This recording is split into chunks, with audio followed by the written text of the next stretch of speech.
दर्शकों नमस्कार, आप सभी का स्वागत है। आज इस वीडियो के द्वारा मैं विपिन गुप्ता जी जो मेरठ के हैं, उन्होंने हर्ष की शादी के बारे में पूछा है तथा बर्थ डिटेल दी है और ये कहा है कि बताइएगा शादी कब होगी। उनके द्वारा बताए गए बर्थ डिटेल के हिसाब से जो उनका चार्ट बनता है वह आपके सामने कुंभ लगन की कुंडली बनती है और जो ग्रह स्थिति है वो इस प्रकार है कि लगन में राहु और बुध हैं, दूसरे भाव में सूर्य है, तीसरे भाव में शुक्र गुरु हैं, छठे भाव में चंद्रमा है, सप्तम भाव में केतु है और 11वें भाव में मंगल शनि है। आप ये देखिए, इसमें लग्नेश 12वें भाव के स्वामी होकर शनि 11वें भाव में मंगल के साथ बैठे हुए हैं और तीसरी दृष्टि से लगन को देख रहे हैं और 7वीं दृष्टि से पंचम भाव को देख रहे हैं। संतान भाव का योग है, प्रेम संबंधों का स्थान होता है। राहु की दृष्टि भी पंचम भाव पर पड़ रही है।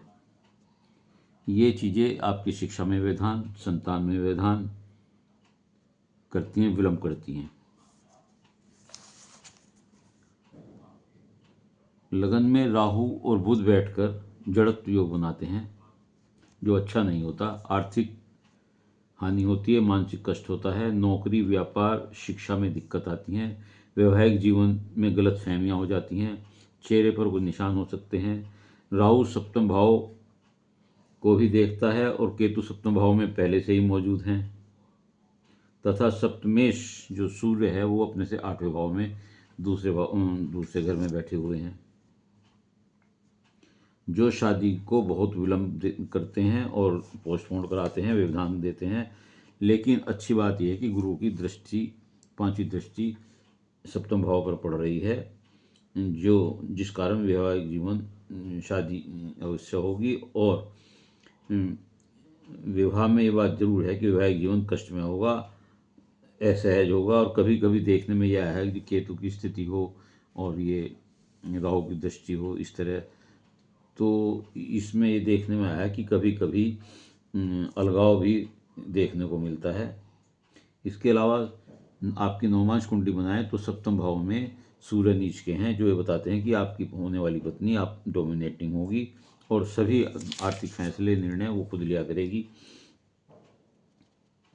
सूर्य आपका दूसरे भाव में बैठा हुआ है, बृहस्पति के घर में बैठा हुआ है। आत्मसम्मान का, ऐसे लोग आत्मसम्मान का बहुत ध्यान रखते हैं, सेल्फ इगोइस्ट होते हैं और मल्टी टैलेंटेड होते हैं।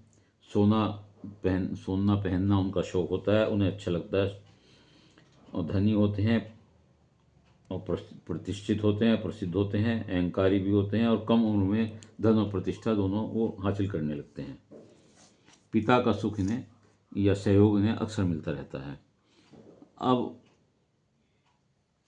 तीसरे भाव में शुक्र और गुरु हैं, यह गज लक्ष्मी योग बनाते हैं, अच्छा योग होता है। छोटे भाई बहनों का सुख मिलता है। विदेश यात्रा इस योग के द्वारा, युति के द्वारा इन्हें मिलती है। धार्मिक कार्य करते हैं, धार्मिक यात्राएं करते हैं और ऊर्जावान होते हैं, व्यवहार कुशल होते हैं, आय लगातार बनी रहती है। सरकारी अधिकारी व प्रतिष्ठित लोगों के संपर्क में रहते हैं और उनसे इन्हें लाभ भी पहुंचता है सही मायनों में, क्योंकि शुक्र भोगी हैं और गुरु योगी हैं, तो ये ऐसे लोग भोगी और योगी दोनों होते हैं और जीवन का सही आनंद लेना जानते हैं। संतान इनके विलंब से होती है, उनके बारे में चिंता बनी रहती है। भाग्योदय ऐसे लोगों का 16/17 साल में, व 25 शुक्र होने की वजह से 25/26 साल में होता है। गुरु की भी दृष्टि यहाँ पर होने की वजह से, सप्तम भाव पर होने की वजह से ऐसे लोग 7वीं दृष्टि भाग्य स्थान पर होने से तथा शुक्र की दृष्टि भी होने से ऐसे लोग भाग्यवान होते हैं और अच्छा लाभ प्राप्त करते हैं। केतु 34वें वर्ष तक ऐसे लोगों का विवाह नहीं होने देता और उनके सभी कार्यों में रुकावट देता है, बाधा देता है और उपाय के बाद ऐसे लोगों की शादी होती है। यह युक्ति विवाह में विवाद रखती है। विवाह केतु, ऐसे लोगों का विवाह केतु में गुरु के अंतर में जो 24/11/28 से के बाद शुरू होगा और 30/10/29 तक रहेगा, इस युग अवधि के बीच में ऐसे लोगों का विवाह होने की प्रबल संभावना होती है। अर्थात 40/41, 40वें और 41वें साल में ऐसे लोगों के विवाह के योग बनते हैं। गोचर में भी शनि लगन में बैठे हुए हैं वर्तमान में, और वो पूर्ण दृष्टि से, सातवीं दृष्टि से पत्नी स्थान को देख रहे हैं, जो विलंब करते हैं। तो इस स्थिति में आपका जो विवाह की स्थिति बनती है वो 40 और 41वें साल में बनती है। चंद्रमा छठे भाव में बैठा हुआ है, हालांकि अपने घर के हैं, कर्क राशि के हैं, तो लेकिन मानसिक चिंता देते हैं, अज्ञात भय बना रहता है, प्रतिभाशाली होते हैं ऐसे लोग, समय को बर्बाद नहीं करते, दूसरों की सेवा करके ऐसे लोगों को सुख मिलता है, बिना शर्त सेवा करते हैं। छोटी छोटी बीमारियां और जल्दी ठीक होने वाली बीमारियां अक्सर इन्हें होती रहती हैं, जैसे कफ कोल्ड आदि की बीमारियां हैं, इसमें कोई चिंता की विशेष बात नहीं होती। यात्राएं ये भी बहुत देते हैं, विदेश यात्रा भी देते हैं चंद्रमा बैठ के। केतु जो सप्तम भाव में है, ये बहुत अच्छा योग नहीं होता है, हालांकि दुश्मनों पर ऐसे लोग विजय प्राप्त करते हैं। 35 वर्ष की आयु के बाद ऐसे लोगों को मान सम्मान मिलना शुरू होता है, धन संपदा आने लगती है। ऐसे लोगों का जीवन साथी जो है वो समझदार होता है।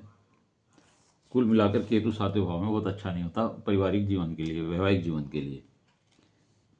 ये अलगाववाद या निरस्ता जीवन में लाता है। मंगल शनि आपके 11वें भाव में है, सशाटक योग कहलाता है, धैर्यवान होते हैं ऐसे लोग, घूमने फिरने के शौकीन होते हैं। संतान से संबंधित ऐसे लोगों को परेशानी देखने को पड़ती है, विलंब से संतान होती है, उनकी तरफ से होने के बाद भी चिंता बनी रहती है। ऐसे लोगों का काम सब अचानक झटके से होते हैं, अचानक से विवाह होता है, अचानक से प्रमोशन होता है, पदोन्नति होती है, अचानक घर बदलते हैं, अचानक नौकरी बदलते हैं, अचानक शहर या देश परिवर्तन करते हैं, अचानक पलायन करते हैं। तो इस प्रकार इनके जीवन में सब कुछ ऑल ऑफ ए सडन होता है, जो पूर्व नियोजित पहले सोचा समझी स्कीम के योजना के तहत नहीं होता है। इस प्रकार आपकी शादी 40/41वें साल में, जो मैंने बताया केतु में गुरु के अंतर के आसपास होगी, लेकिन आपको उसके लिए निम्न उपाय करने पड़ेंगे। आपको केतु के लिए गणपति जी की पूजा करें, दूबड़ा चढ़ाएं, काले और सफ़ेद तिल चलते पानी में बहाएं, मंदिर में पताका चढ़ाएं, काले सफ़ेद कुत्ते को दूध या रोटी दें, सोना अगर आप पहन सकते हो कान में तो सोना पहन लें।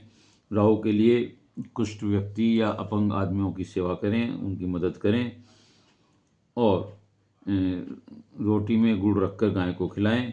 यदि आप ये सब कार्य करेंगे तो निश्चित तौर से आपका विवाह होगा, और उसमें जो दाम्पत्य जीवन में कटुता आने की संभावना है या अलगाव आदि होने की स्थिति है, उसमें कुछ कमी आ सकती है। उम्मीद है आपको ये मेरी वीडियो अच्छी लगी होगी। यदि आपको अपने प्रश्नों का उत्तर मिला और ये वीडियो अच्छी लगी हो तो इसे लाइक करिएगा, शेयर करिएगा और कमेंट्स बॉक्स में जाकर अपने विचार लिखिएगा। इसके अलावा यदि किसी और का कोई प्रश्न हो तो वह अपनी डिटेल भेजकर और मेरे चैनल को सब्सक्राइब करते हुए अपना एक प्रश्न पूछ सकता है। उत्तर अवश्य दूंगा, लेकिन उत्तर के लिए आपको धैर्य से इंतजार करना पड़ेगा। धन्यवाद।